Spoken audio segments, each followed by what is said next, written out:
DJ ស៊ីអារ៉ាមក្នុងនាមខ្ញុំជាមេឃុំនេះសូមសួរខាងដើមចោតនាងកហោមើលតើរឿងរ៉ាវក្នុងការចាប់ប្រមូលនោះវាយ៉ាងម៉េចដែរបាទ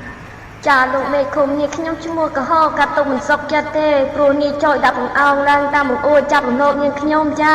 ចុកកហោអីបើគេតើមិនក៏មិនចាប់ចាអត់ចាប់បើគេដាក់ផ្លាប់អាណាចាប់តន់គ្រាន់តែអញយកដៃរុញទ្រូងទៅចូលពាក់កណ្ដាលយកដៃច្រានក្បាលចូលពាក់កណ្ដាលទៀតហើយវាគម្រាមអញថាតែរើបំរាស់រើអាយ៉ាក់បង្រាស់ជ្រៅអញមានតែទ្រាំទៅនេះទៅអូ yes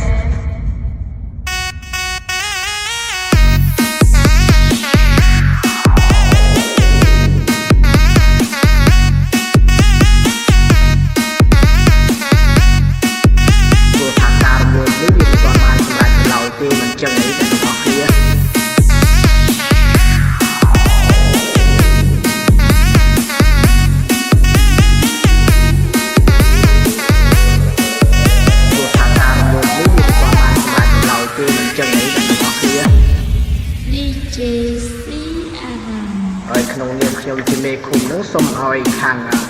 នេះចូលនោះគឺថាត្រូវជាប់គុក18ខែតែមុននឹងជាប់គុកនោះសូមឲ្យនាងកហោនោះបដោយខ្លួនឲ្យនាងចូលជំនុំបានសម្រាប់កងព្រោះថាការរំលោភនេះវាមិនទាន់បានសម្រេចនៅឡើយគឺមិនចឹងអីដល់